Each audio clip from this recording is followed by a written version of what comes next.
Assalamu alaikum warahmatullahi wabarakatuh. Our talk today about uterine cervix. At the end of this lecture, the student should be able to identify different types of cervical neoplasm, discuss the pathogenesis of cervical carcinoma, discuss the precancerous lesion of cervical carcinoma, outline the clinical feature diagnostic method and management option, and understand the preventive measure of cervical carcinoma. Okay. This is a picture of the normal cervix. This is a picture of the normal grossly cervix. This is a normal histology. This picture explain or show the transitional zone between the squamous cell of the exocervix and columnar cells of the endocervix. Inflammation of the cervix, called cervicitis. It is inflammatory condition of the cervix, are extremely common and are associated with purulent vaginal discharge. The patient come to the emergency or the clinic, complain of purulent vaginal discharge, and this is sign of cervicitis. Much more important are the organisms that can lead to cervicitis: Chlamydia trachomatis, Urea plasmatis, Urea liticum, Trachomatis vaginalis, Candida species, Neisseria gonorrhea, Embolus symbolics virus, the agent of herpes genitalis, and certain types of human papilloma virus, all of which are often sexually transmitted organisms. Chlamydia trachomatis is by far the most common of these pathogens, accounting for as many as 40% of cases that can lead to cervicitis encountered in sexually transmitted disease. This is a normal this picture explain the site of the inflammation of the cervix. Okay, and if we see, the cervix will be very red and swollen. The left one is mature cervix, normal cervix, and the right one feature of the cervicitis. Tumors of the cervix. Okay, now we will show the first patho endocervical polyps. What is the endocervical polyp? That means there will be protrusion of the lesion that arise within the canal, composed of fibrovascular core and endocervical glandular or metaplastic squamous epithelium. Chronic inflammation, and the lesion will be in the cervix. Look, if we do the examination, okay, the polyp will be protruded from the cervical canal in the above picture. The lower picture explain the glandular, the fibrovascular and the glands in the cervix. This histology of these polyp. Okay, what is the transformation zone? We should know the transformation zone, then go to the next topic, the carcinoma of the cervix. We should know first the transformation zone. What is the transformation zone? During the development, the columnar mucus secreting epithelium of the endocervix, the normal endocervix, contain columnar cells. During the development, columnar mucus secreting cervix is joined to the squamous epithelium that cover of the exocervix at the cervical os. With the onset of the puberty, the squamocolumnar junction undergo eversion. Eversion, that means exit to the some outside from the endocervix, causing the columnar epithelium to become visible on the exocervix. This exposed columnar cells, however, eventually undergo transformation and go to the squamous metaplasia, forming a region called transformation zone. That what is called transformation zone. The exposed columnar cells undergo squamous metaplasia, and this region called the transformation zone. This zone is very important in the progression of cervical carcinoma. The above picture at the birth, look, the inside of the cervix, the endocervix. This is the endocervix, above it is the uterus, and this is the lower is squamous cells. Look to the squamocolumnar junction at the exocervix at the birth. In the young adult, okay, this endocervix and exocervix, okay, and the squamocolumnar junction is the outside the cervix at young adult, okay, with exposed columnar epithelium. Look at in the adult, the exocervix is distorted, okay, squamocolumnar junction at original site, transformation zone with regrowth of squamous epithelium in the adult. Look the difference in the histology between the birth, young adult, and adult. Okay, now we'll talk about carcinoma of the cervix. Cervical carcinoma is the third most common cancer in the woman. The most common cervical carcinoma are squamous cell carcinoma.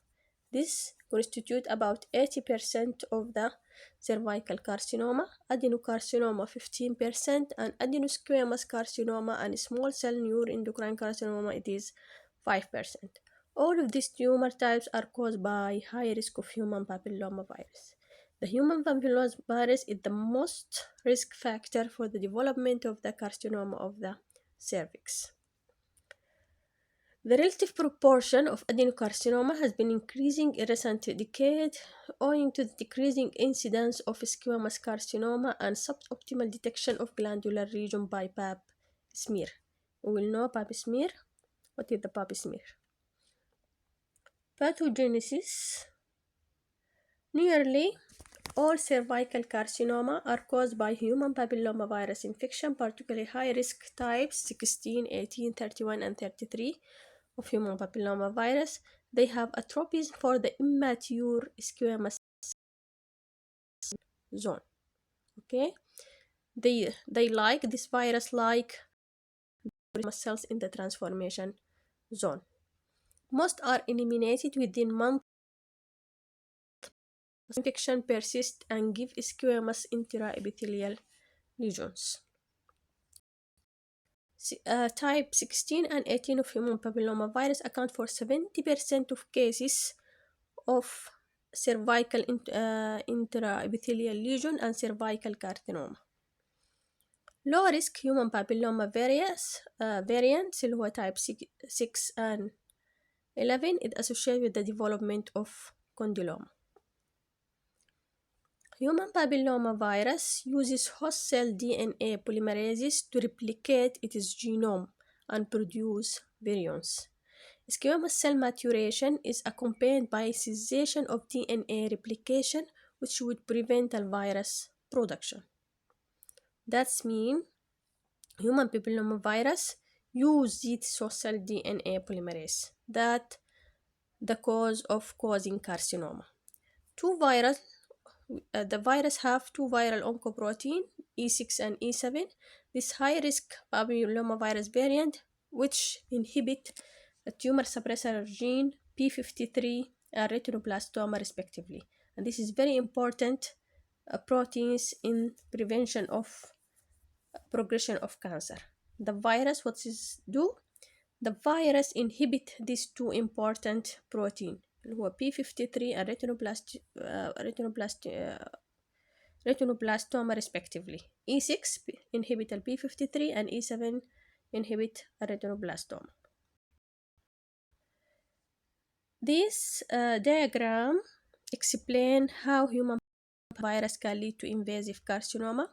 Human papillomavirus have two proteins, E6 and E7. E6 inhibit p53, which is a very important tumor suppressor gene, and E7 inhibit the protein retinoblastoma. What that lead? P21, E7 inhibit B21 and B27. That's inhibit acetylcholine and CDK2. This is very important transmitter in the cells that inhibit retinoblastoma that lead to low grade of intraepithelial lesion that lead to regression in 90% of cases, especially in younger age, and if it untreated and persistence, progression to high cervical intraepithelial lesion, and this can lead to invasive carcinoma. Squamous cell carcinoma, the most frequent subtype of the carcinoma, squamous cell carcinoma, and cover better prognosis and slow progression from precursor lesion than other type.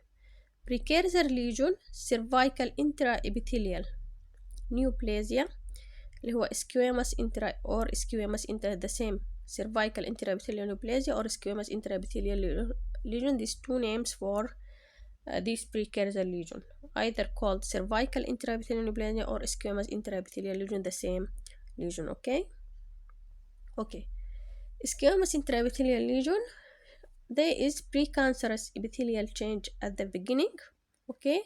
This peak in incidence at about 30 years of age, whereas invasive carcinoma peak at about 45 of age.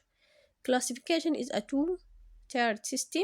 There is low-grade squamous intraepithelial lesion or cervical intraepithelial neoplasia, high-grade squamous intraepithelial lesion or cervical intraepithelial neoplasia 2 and cervical intraepithelial neoplasia 3.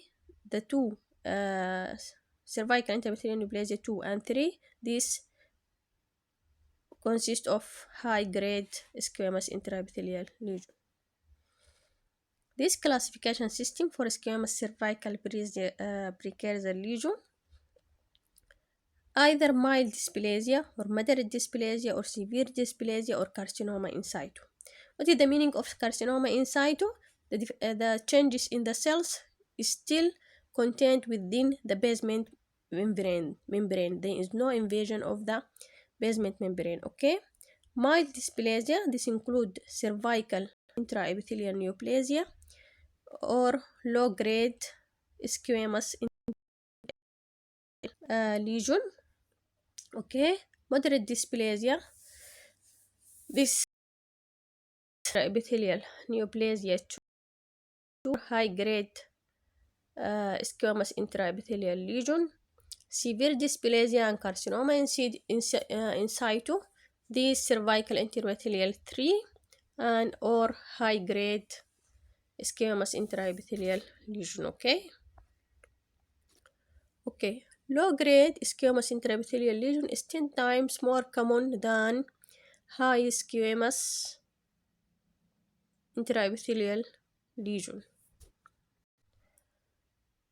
Not treated as a pre-malignant lesion associated with productive human papillomavirus infection, and most low-grade squamous intraepithelial lesion can regress. High squamous lesions are precancerous, high risk for progression to carcinoma, increased proliferation, arrested epithelial maturation, and lower level of viral replication. Once there is low intraepithelial lesion, it can be regress, but if it is high squamous lesion, this is a precancerous and can lead to invasive carcinoma. This diagram explains the progression of the cervical carcinoma. The most left is the normal squamous cells of the cervix. Observe the lower basement membrane and normal squamous cells above it. This is squamous cells. This is in the most left. This is a normal. Then go to the carcinoma in situ stage 1 or cervical intraepithelial neoplasia 1. There is some changes in the lower third of the squamous cells. Go further to cervical intraepithelial neoplasia type 2. Okay, stage 2. There is more dysplasia and changes in the two lower third.